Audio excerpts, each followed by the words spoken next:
ट्रकवरच्या use dipper at night घोषणेचं condom सोबत आहे खास कनेक्शन, पण 99% लोकांना माहीतच नाही. मंडळी, तुम्ही ट्रकच्या मागे यूज डिपर ॲट नाईट लिहिलेलं पाहता, पण याचा संबंध फक्त हेडलाईटशी नाही, तर एका कंडोम ब्रँडशीही आहे.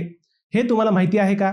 खरं तर यूज डिपर ॲट नाईट हा संदेश सर्वप्रथम रस्ते सुरक्षेसाठी वापरला गेला. रात्री वाहन चालवताना लो बीम म्हणजे डिपर वापरावा, जेणेकरून समोरून येणाऱ्या चालकाच्या डोळ्यावर तीव्र प्रकाश पडणार नाही आणि अपघात टळतील.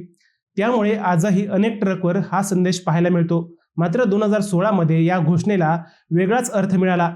राष्ट्रीय एड्स नियंत्रण संस्था म्हणजे NSEO आणि टाटा मोटर्स यांनी लांब पल्ल्याच्या ट्रक चालकांमध्ये HIV आणि सुरक्षित लैंगिक संबंधाबाबत जनजागृती करण्यासाठी विशेष मोहीम राबवली.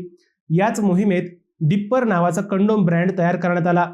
ट्रक चालकांना आधीपासून परिचित असलेल्या या घोषणेचा वापर सुरक्षित संबंधांचा संदेश पोहोचवण्यासाठी करण्यात आला. म्हणूनच यूज डिपर ॲट नाईट हे वाक्य रस्ते सुरक्षा आणि आरोग्य जनजागृती या दोन्ही संदेशांचे प्रतीक बनले आहे.